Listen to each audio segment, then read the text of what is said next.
নমস্কার। আগামী 9 এপ্রিল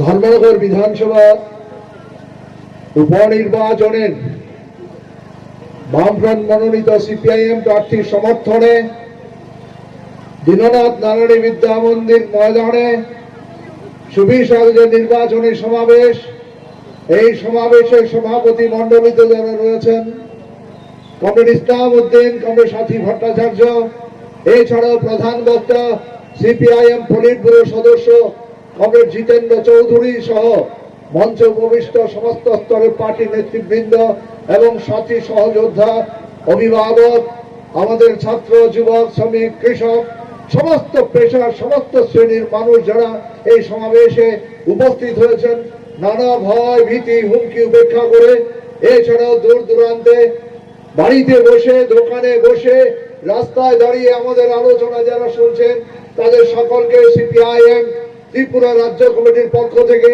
এবং আমার নিজের পক্ষ থেকে শ্রদ্ধা, নমস্কার এবং অভিনন্দন জ্ঞাপন করছি। এই নির্বাচনে কেন বামফ্রন্ট প্রার্থীকে জয়ী করা দরকার এই প্রসঙ্গে আমার পরবর্তী বক্তা যারা রয়েছেন তারা আলোচনা করবেন। আমি শুধু আপনাদের সামনে নির্বাচন ঘোষণা হওয়ার পর ধর্মনগর বিধানসভা কেন্দ্রের 55টি বুথের প্রায় কয়েক হাজার পরিবারে উপস্থিত হয়ে যে অভিজ্ঞতা সঞ্চয় করেছি, খুব সংক্ষেপে সেই বিষয়গুলো আপনাদের সামনে তুলে ধরবার চেষ্টা করছি। মতাদর্শ, নীতি, কর্মসূচি সঠিকভাবে রূপায়ণের জন্য নির্বাচনী রাজনৈতিক সংগ্রামে আপনাদের মতো হাজার হাজার কর্মী, সমর্থক, দরদি বিভিন্ন ব্যক্তি, প্রতিষ্ঠান, রাজনৈতিক, সাংস্কৃতিক সহযোদ্ধাদের সাথে নিয়ে শির দ্বারা সোজা রেখে, মাথা উঁচু করে, ভয়কে তুচ্ছ করে প্রতিদিন এগিয়ে যাচ্ছি অসংখ্য মানুষের সমর্থন নিয়ে। এগিয়ে যাচ্ছি সামনের দিকে, পৌঁছে যাচ্ছি মানুষের কাছে, মানুষের পাশে, মানুষের দরজায় দরজায়। এটা কোনো ব্যক্তি স্বার্থে নয়, এই ধর্মনগরের সমস্ত অংশের, সমস্ত পেশার, সমস্ত শ্রেণীর মানুষের স্বার্থে। প্রচারে অংশ নিয়ে দেখেছি অভিভাবকদের চোখে মুখে গত 8 বছরের বিজেপি জোটের দুঃশাসনের ছায়া, নেট উত্তীর্ণ বেকার যুবক যুবতীদের মধ্যে ডবল ইঞ্জিনের সরকারের বিরুদ্ধে চরম ঘৃণা, ব্যবসায়ীদের মধ্যে অর্থনৈতিক সংকটের তীব্র জ্বালা, বোনেদের, মায়েদের মনের গভীরে নির্যাতনের ক্ষতচিহ্ন, শ্রমিক, কৃষক, তপশিলি জাতি, উপজাতি, সংখ্যালঘুদের প্রতি সীমাহীন বঞ্চনার কথা দেখেছি। 10,323 চাকুরিচ্যুত শিক্ষক, অনিয়মিত কর্মচারী এবং শিক্ষক কর্মচারীদের সাথে প্রতারণার এবং বঞ্চনার কথা চিত্র।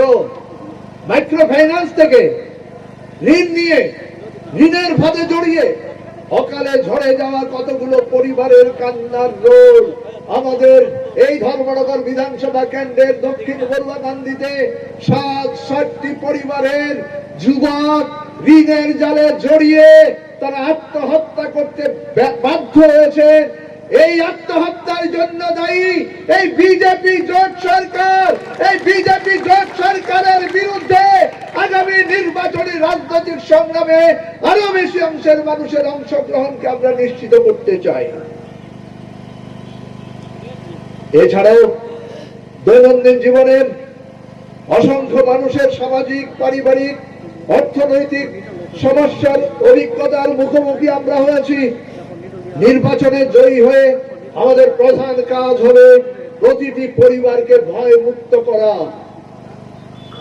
শান্তির পরিবেশ প্রতিষ্ঠিত করা, পারস্পরিক ভালোবাসা, সৌভ্রাতৃত্ব এবং সংহতি সুদৃঢ় করা, তাদের মুখে হাসি ফোটানো, তাদের থাকা, খাওয়া, পড়া, কাজ ও চিকিৎসার দাবিতে লড়াই শক্তিশালী করা। দুঃশাসনের রাজত্বের অবসান ঘটিয়ে শান্তি, সম্প্রীতি এবং সমৃদ্ধির পথে এগিয়ে যাওয়া, প্রতিটি রাজনৈতিক দলের স্বাধীনতাকে সুদৃঢ় করা, রাজনৈতিক সন্ত্রাস, তোলাবাজি, লুটপাট বন্ধ করা, প্রতি হাতে কাজ এবং সবার পেটে ভাতের ব্যবস্থা করা। লড়াই হবে বিধানসভার ভেতরে।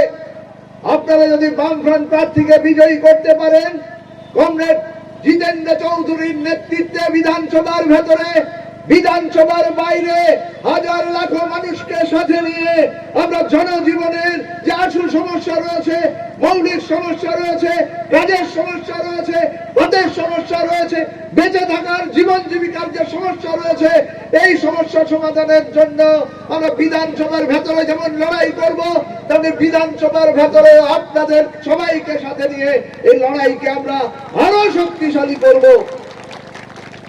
আসুন, আগামীর লড়াইকে শক্তিশালী করার জন্য আপনার সাংবিধানিক ভোটাধিকারকে রক্ষা করুন। আমরা গত 8 বছরে ত্রিপুরা রাজ্যে একটি নির্বাচনেও সুষ্ঠু, অবাধ এবং শান্তিপূর্ণভাবে সংগঠিত করা হয়নি। আমাদের প্রার্থী, জেলা পরিষদের প্রার্থী কমরেড বাদলশীল খুব হয়ে গেছেন নৃশংসভাবে, প্রকাশ্যে। এই নির্বাচনকে আমরা সুষ্ঠু, অবাধ এবং শান্তিপূর্ণভাবে সংগঠিত করবার জন্য বারবার আমরা প্রশাসনের নজরে নিয়ে যাচ্ছি।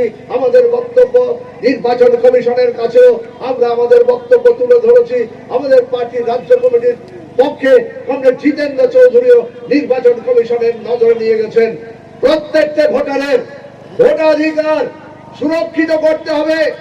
প্রত্যেকটি ভোট কেন্দ্রে যথাযথ উপযুক্ত সেখানে আমাদের শান্তিরক্ষী বাহিনী, আরক্ষা বাহিনী, প্রশাসনের তদারকি সেখানে সংগঠিত করতে হবে। সমস্ত পুলিশ এজেন্ট তারা যাতে নির্বিঘ্নে তাদের রাজনৈতিক দায়িত্ব প্রতিপালন করতে পারেন প্রতিটি রাজনৈতিক দলের, সে বিষয়ে আমাদের আশ্বস্ত করতে হবে প্রত্যেকটা নির্বাচন কেন্দ্রে।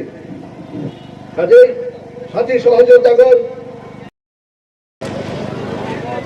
সভাপতি মণ্ডলীর সম্মানিত সদস্যগণ, মঞ্চে আসীন আছেন আমাদের পার্টি এবং বামফ্রন্টের শরিক আরএসপির নেতৃবৃন্দ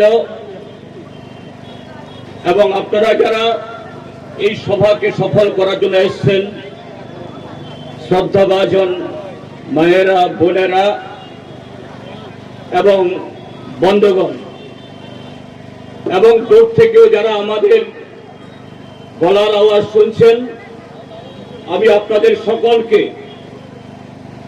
আমাদের রাজ্যের বামফ্রন্ট কমিটির তরফ থেকে, আমাদের পার্টি ভারতের কমিউনিস্ট পার্টি মার্ক্সবাদের তরফ থেকে এবং এই উপনির্বাচনে আমাদের প্রার্থী আপনাদের সকলেরই সুপরিচিত, আপনাদের একেবারে ঘরের মানুষ কমরেড অমিতাভ দত্তের পক্ষ থেকে এবং আমার নিজের তরফ থেকেও নমস্কার, অভিনন্দন, শুভেচ্ছা এবং আদাব জানাচ্ছি। বন্ধুরা, এই নির্বাচন এই সময়ে হওয়ার কথা ছিল না, কিন্তু অনিবার্য কারণে এই কেন্দ্রের যিনি নির্বাচিত সদস্য ছিলেন তার অকাল মৃত্যুতে এই নির্বাচন সংগঠিত হচ্ছে। আমি শুরুতে প্রয়াত বিশ্ববন্ধু সেন মহোদয়ের স্মৃতির প্রতি শ্রদ্ধা জানাচ্ছে। তার সাথে দুর্যোগের মধ্যে কতটুকু শুনতে পারবেন জানি না, হ্যালো, আমি সংক্ষেপে কয়েকটা কথা বলতে চাইছি। ভাই